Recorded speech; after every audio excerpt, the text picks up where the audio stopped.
As you know, on Sunday night or Monday morning of every week, we post a new expository semiotics explaining why we would choose which lectionary readings.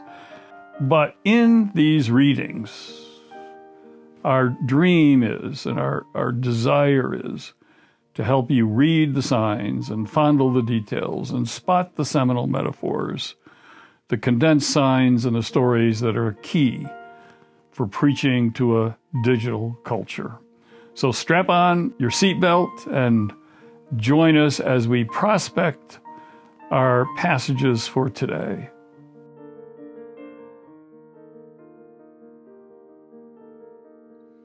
This is the third Sunday in Advent, a Sunday that is called Gaudete Sunday. And the color for today, unusually in the liturgical calendar, is pink. And pink is the symbol for joy. The pink candle on the Advent wreath is called the shepherd's candle because rose is the liturgical color for joy. And hence you get the pink, the rose-colored candle. It's meant to remind us that the theme for this Sunday is supposed to be joy, because joy is the primary experience of the world at the birth of Jesus. Joy to the world. What?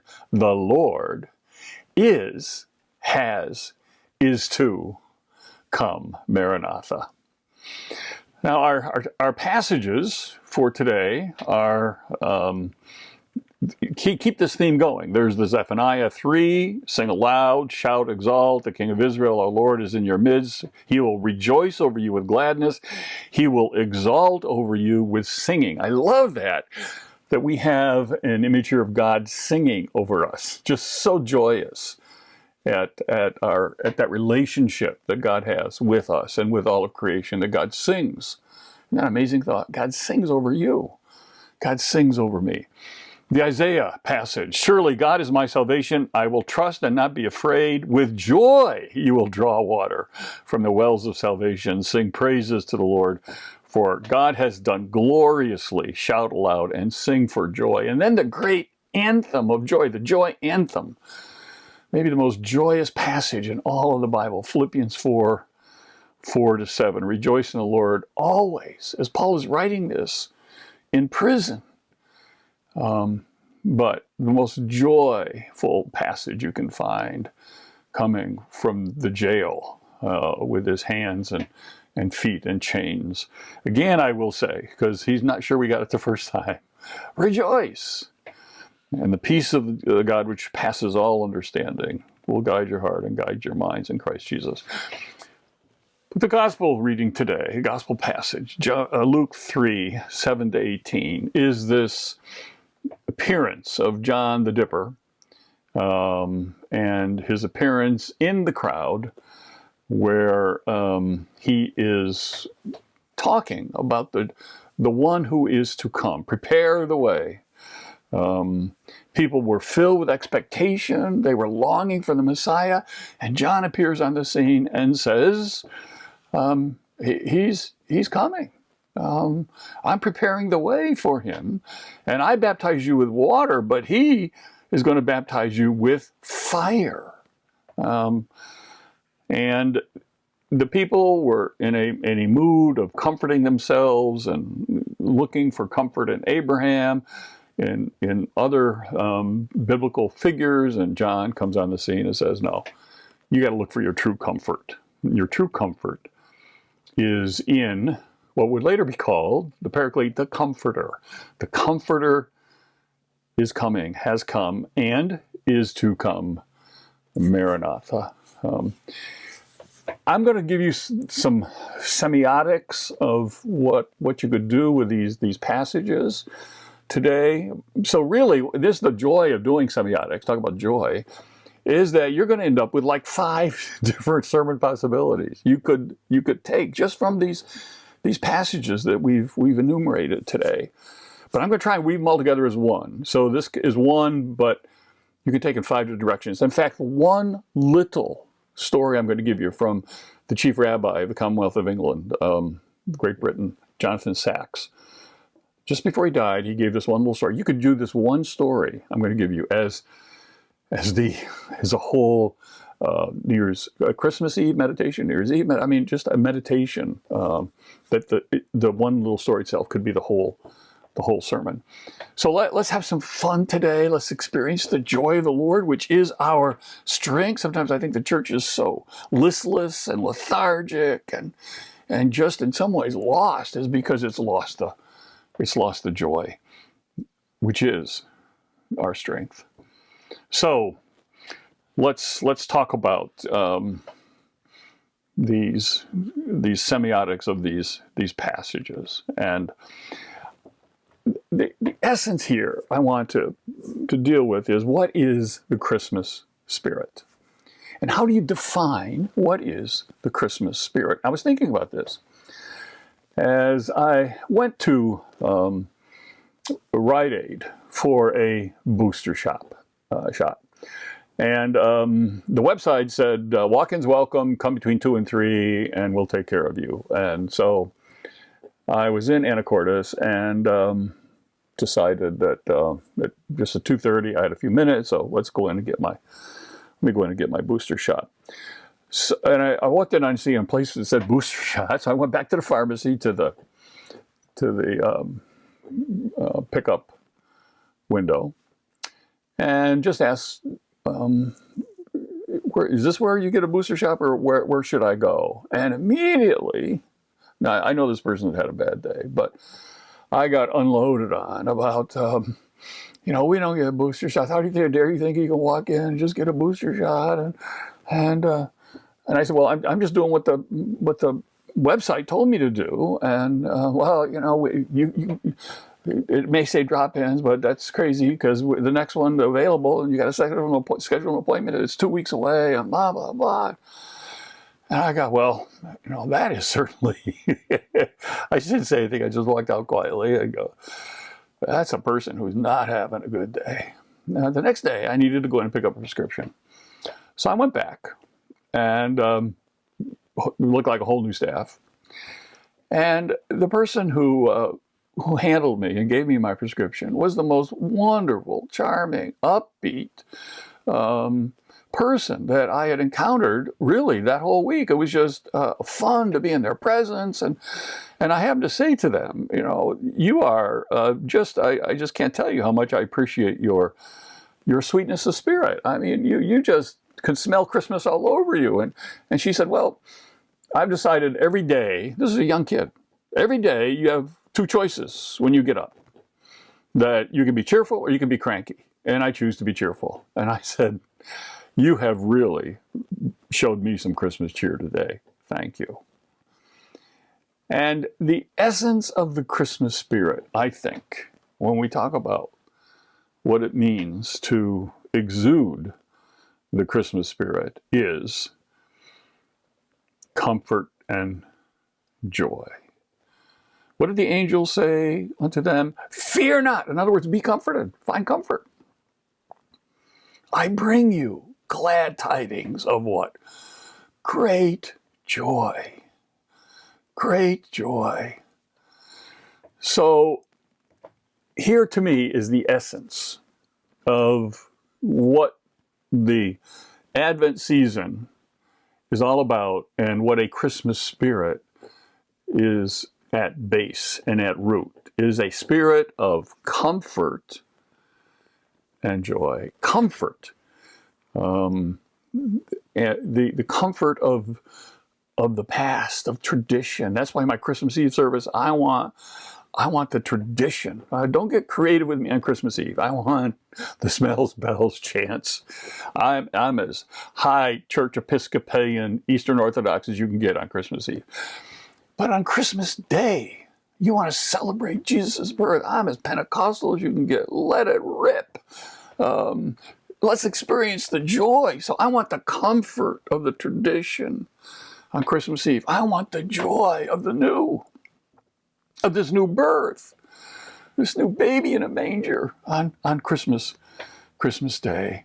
The comfort and joy that in Jesus, all human life has become divine. You remember, you can't be human without the divine. And in Jesus, we see the higher life of humanity, what it means to be fully human when we participate and partake in the divine. When the particular becomes universal, when the concrete becomes cosmic. And that's why children are so important at Christmas. You can't do Christmas, I don't think, almost without children, because this comfort and joy has to take place from that child's stance, that child's perspective of comfort and joy, of wonder. Of wonderment and curiosity and openness to the new.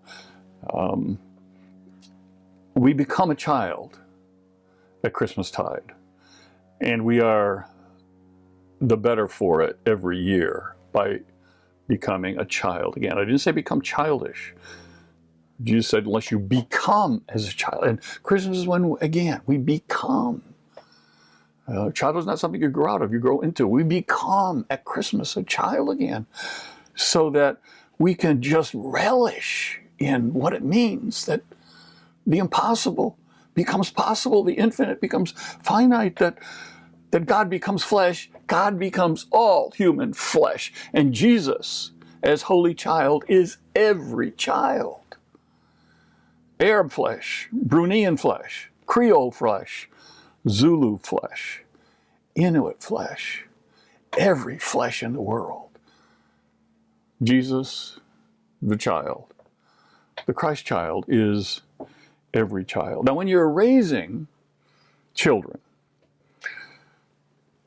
and teaching every child, there are two fundamental principles, and one applies to you and one applies to them.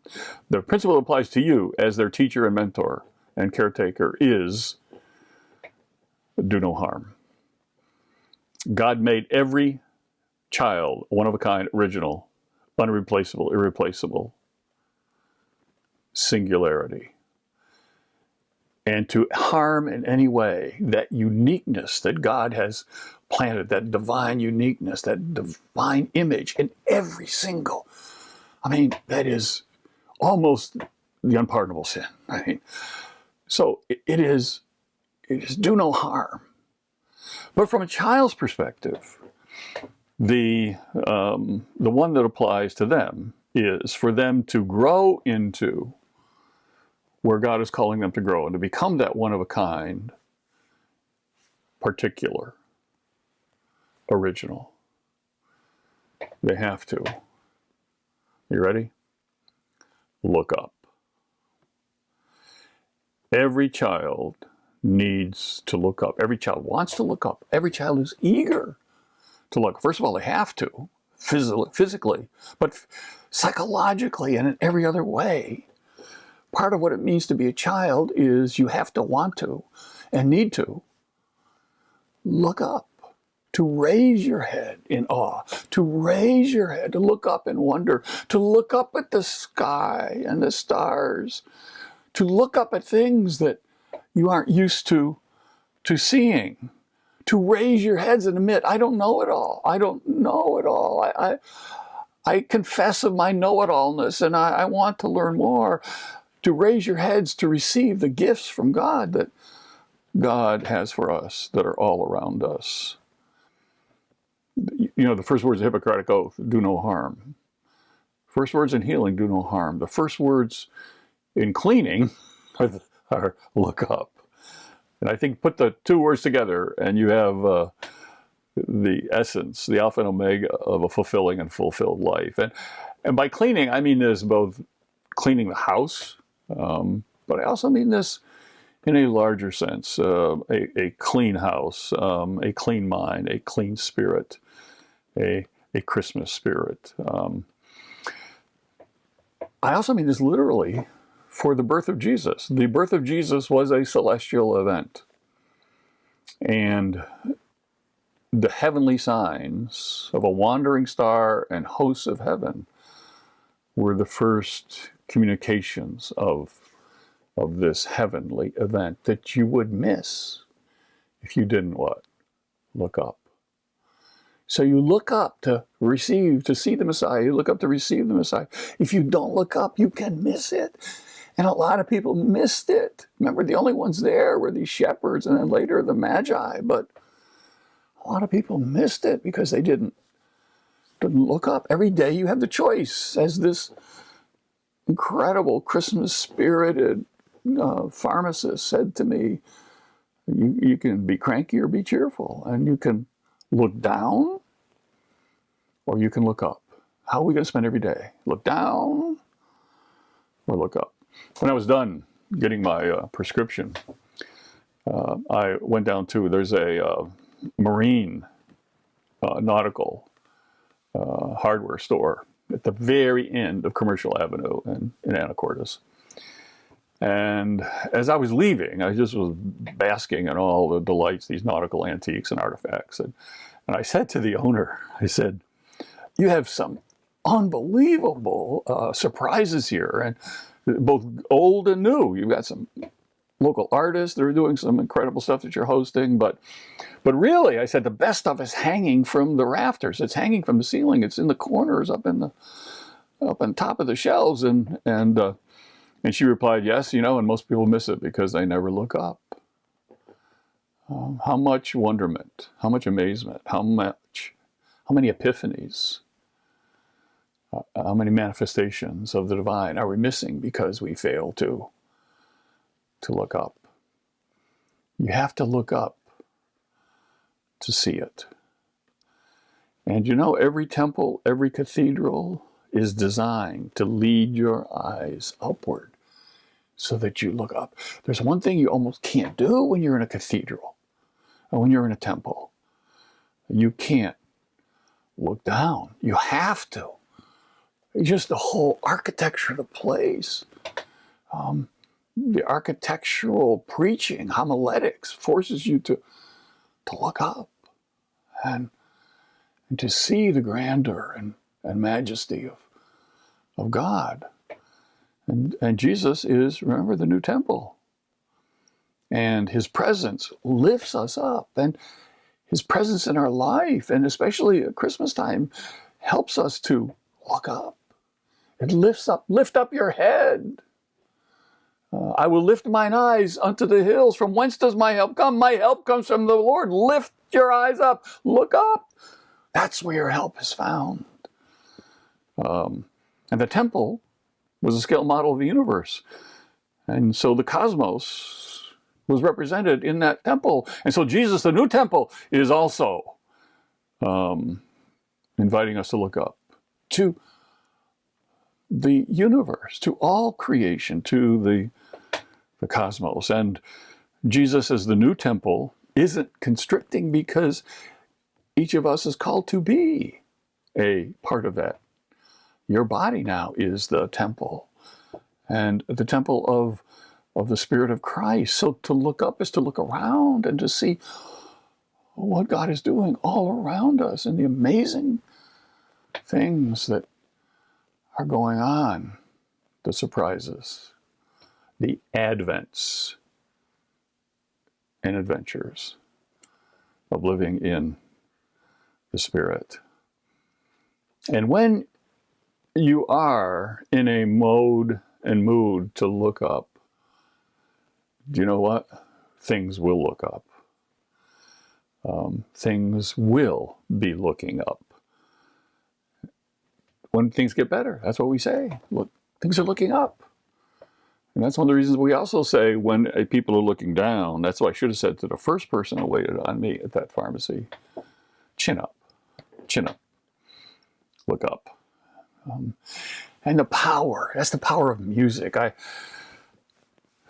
Last week there was quite a little scenario going on in South Korea, because since it had been such a challenging couple of years, 2020, 2021, the South Korean government thought that they wanted to cheer up people. And there were some new copyright laws that really prevented a lot of Christmas carols from being piped into malls and the Christmas music being put on loudspeakers. And so the government helped to subsidize the playing of Christmas music. And the Buddhists went crazy. And if I'd been a Buddhist, I might have gone crazy too. They go, how can you subsidize one religion's music and not ours and not others? And the government, of course, said we're just trying to bring people some comfort and cheer. That was their phrase. Just bring people some comfort and cheer and lift up their spirits. And the Buddhist response got it exactly right. They said, well, they got it half right. But the first part, they said, at best, these Christmas carols are noise pollution. At worst, here's where they got it right. They're deadly weapons. And that's exactly, I love the New Testament, on TNT, the initials. This is a stick, the story of Jesus's birth is the greatest stick of dynamite that can blow your past into smithereens and start a whole new life and create a whole new world. It is a deadly weapon for that which oppresses us and suppresses us and keeps us from lifting up our eyes, from looking up. Jesus' birth is the greatest story ever told, and there is no greater power in the world than the power of this story. And so just the power of joy itself. One of the people I've learned a lot from is Rabbi Jonathan Sacks. He was the chief rabbi of the Commonwealth of Great Britain from 1991 to 2013. He died in 2020, much too early, much too young. He had so much to contribute. Orthodox rabbi who was a master communicator and had great relationships with Christians and people of other faiths as well. But he told a story, and I get this from him, of the whole. It's a retelling of a story. Actually, every Jewish child going through bar mitzvah or bat mitzvah learns the stories of Rav and Shmuel. That's the Hebrew for Samuel. But when you light the Hanukkah candles, now Hanukkah ended on December 6th. This is the 8th day. Menorah has 7 candles. A Hanukkah candle has 9. To celebrate the 8-day holiday, you light the 8 candles. And the big question is, as you light the Hanukkah candle every day, how do you light that candle? There's a special candle dedicated to lighting the Hanukkah candles called shamash. The shamash is the candle dedicated to lighting the Hanukkah candles. But what happens if you have no shamash? What happens if you're without a shamash? Can you light the next Hanukkah candle from the first one that you've lit the day previously? Now, Rav and Shmuel were 3rd century Talmudic rabbis that were always disputing one another. And the tradition goes, Rav is almost always right, that you can't really listen to Shmuel. But there are 3 occasions when Rav is wrong.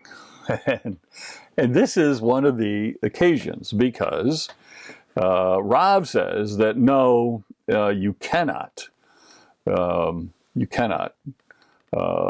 one Hanukkah candle to light the others, because you diminish the first candle when you do. And inevitably, in lighting the other candle, you'll spill some of the oil or the wax.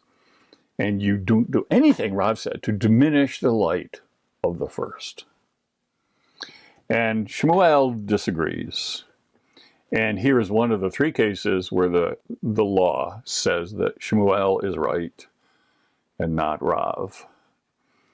And the tradition is, do you sacrifice and lay down some of your own preferences, some of your own energies, some of your own resources, so that somebody else can be enhanced, illuminated? In other words, do you give up some of your light to help light somebody else?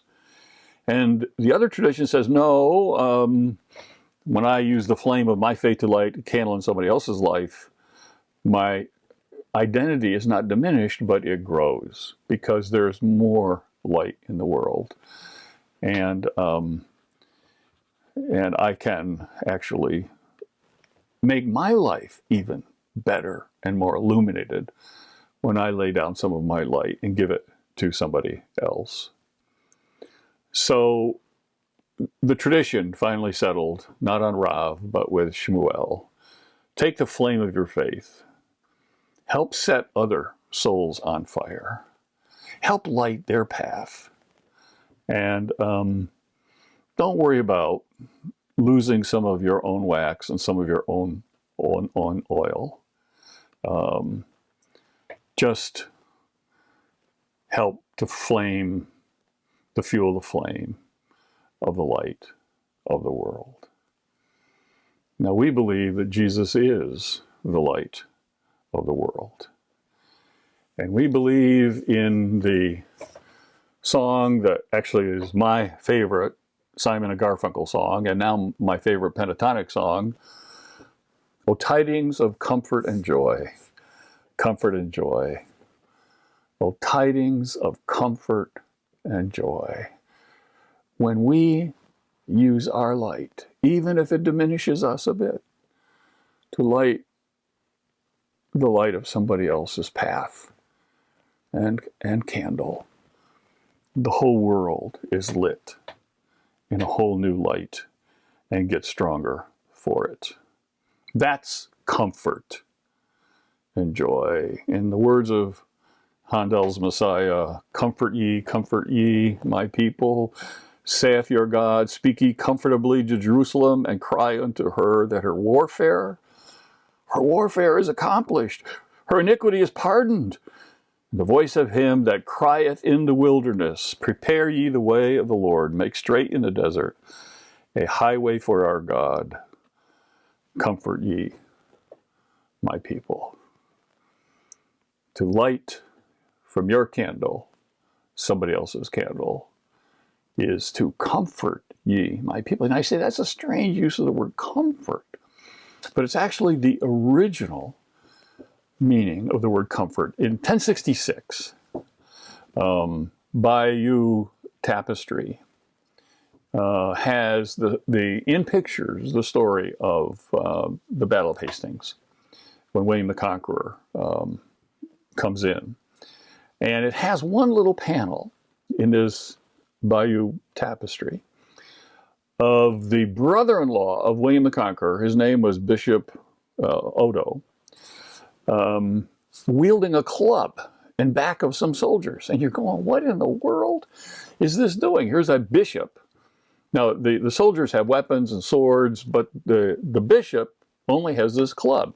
And canon law was specific that anybody, any cleric, could not wield the sword. That was the phrase. They were not allowed to wield the sword. So instead of a sword, here this bishop is wielding a battle club. And the inscription,